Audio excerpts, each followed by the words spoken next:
In today's episode, we will be sharing the top 6 benefits of CSR that can be seen on the business so you'll be equipped to be able to present the value of the work you're doing to your leaders. And it's starting right now.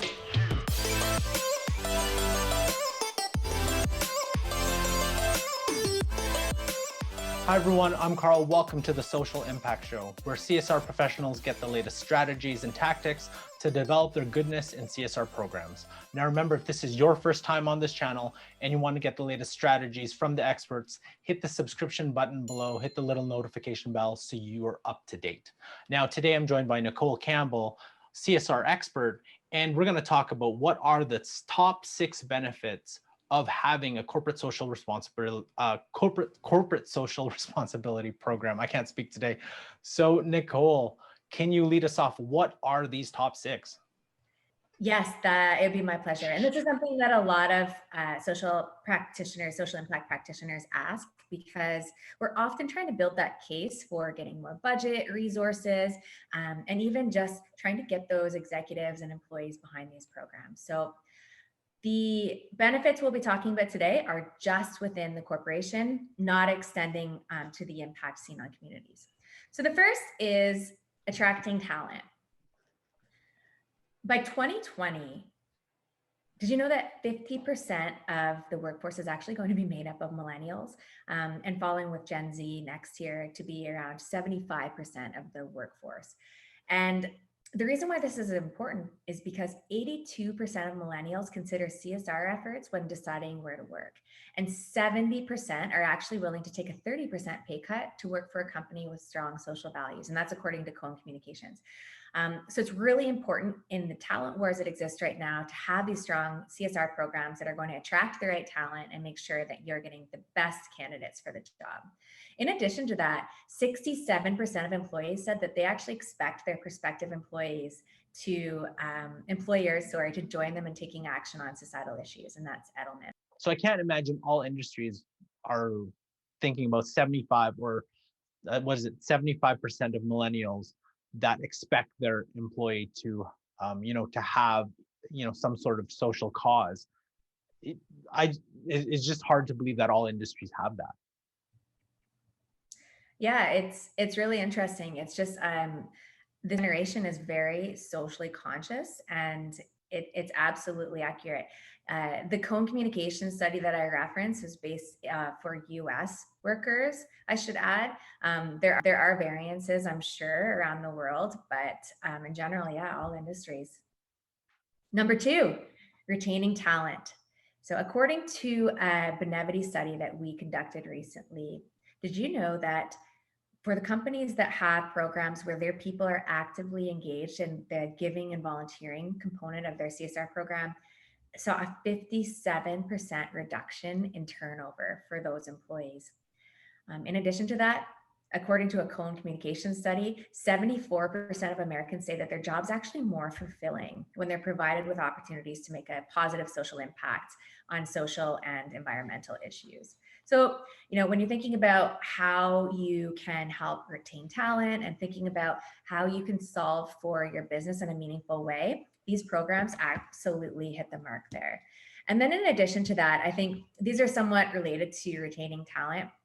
If you haven't checked out Deloitte's social impact study on millennials, they have some pretty interesting results. 84% of millennials want their company to help them identify ways to get more involved in their communities. 83% of millennials wish that their employer would provide volunteer opportunities that they could do, not just at work, but with their friends and family. And 83% of millennials want their company to provide support and resources ready for it, not just to make a positive social and environmental change at work, but also at home. So the expectations that employees have on their prospective and existing companies, it's really changed, especially with millennials. That's really interesting in terms of not just at work, but also at home. So it isn't just about maybe showing you doing good at work, but like, what do you do after work? What are some external activities, right? After the fact. Exactly. And this goes back to really making sure that your program that you set up, especially as it relates to employees, is really open, like they can give to causes that they care about, that you're incentivizing them to get involved in these causes too. So say maybe it's volunteer awards for them, or you could even do matching programs that extend beyond just the employee, but you could match to consumers or to friends and family. Like you can develop your program to really support your people in the way that they expect and want. Number three, developing talent. So this is a biggie. There are only so many ways that you can grow your talent, and social impact actually is proving to be one of the ways you can do that. According to a Deloitte social impact study, 92% of respondents agreed that volunteering actually improves their employees' broader professional skill sets. 92% of respondents agree that volunteering is an effective way to improve leadership skills. And 80% of respondents said that active volunteers move more easily into leadership roles, which I thought was really interesting too. So when you talk about developing talent, does that mean just CSR professionals, or is it actually talent across the board, whatever position that person is in for that company? Oh, right. No, so that's a great question. So CSR is the program that's empowering opportunities for their people to develop them. So basically what it's saying is when a company has a really strong volunteering program, especially a skills-based volunteering program, employees are able to go out, use their use these opportunities to either hone in on a specific skill that they've been working on. Maybe it's leadership skills, or maybe if you're in marketing and you're trying to try out learn how to do web development or something like that for a not-for-profit, you're developing these skills through the volunteering opportunities that are provided to you through your employer. And remember, if you're getting value from this video, make sure to hit the like button. And the question of the day I have for you is, what other benefits have you encountered for your corporate social responsibility program? Let us know in the comment section below. Number 4, marketing and communications. So 76% of buyers say that companies that are addressing social environmental issues help them feel like they're doing their part. This is Porter Novelli. They feel like they have this expectation of the brands that they support to be giving back as well. And to that point, 79% of buyers say they want companies to support the issues that matter to them personally. So it's not just a company getting behind their own cause pillars. They want to know that these companies are supporting a variety of causes in the communities that their consumers live and work in. And that's another Porter Novelli stat. According to Edelman, if you're familiar with brands that take a stand, check that out if you aren't. It's a great report. 1 in 2 buyers are belief driven, meaning that they would choose, switch, or even boycott a product based on the company's stand on societal issues. And then of those belief driven buyers, 67% bought a brand for the first time because of its position on a controversial issue, and 65% will not buy a brand because it stayed silent on an issue that it had an obligation to address. So even in the consumer world, these expectations are very, very strong on companies to be doing the right things and be doing them authentically. Well, it's interesting because we've seen,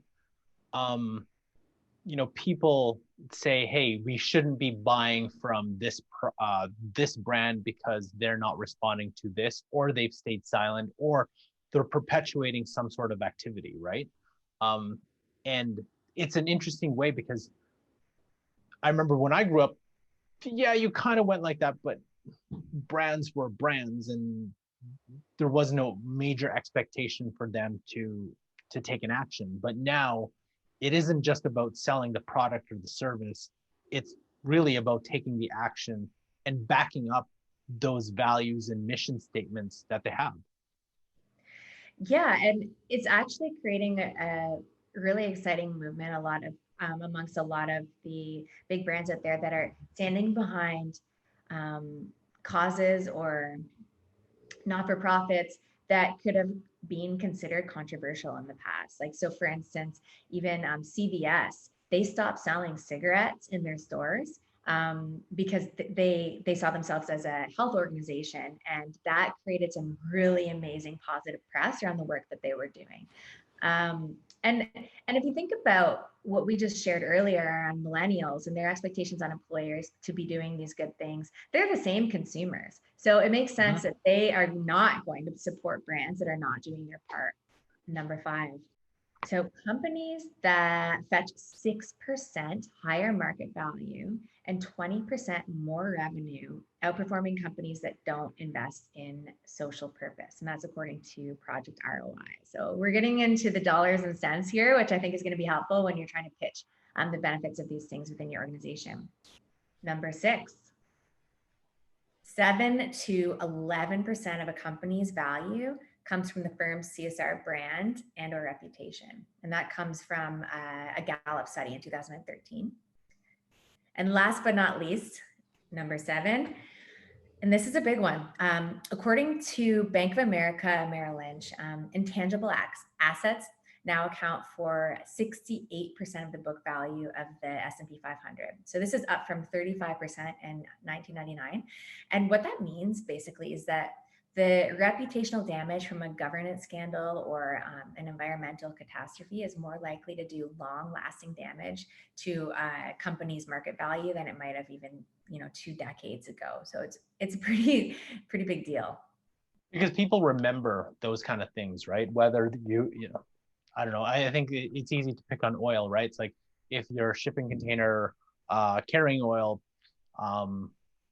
springs a leak or sinks in the middle of a bay, the environmental impacts are long lasting, that people will remember that company, right? And people are afraid of those things have happened, but as well as different, I'm sure we can come up with a whole bunch of different examples of those kind of cases where it is your reputation, and it's easy, just one small incident, and you might not consider it big, but people consider it huge.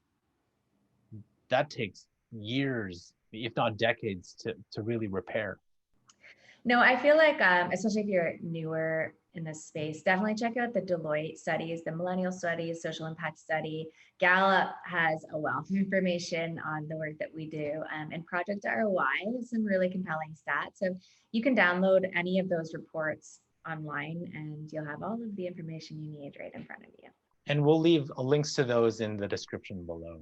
If you want to learn all the phases of starting a CSR program, you got to check out this playlist here, as well as this playlist on other strategies and tactics on developing and growing your goodness in CSR program. Thank you very much for watching, and we'll see you in our next episode.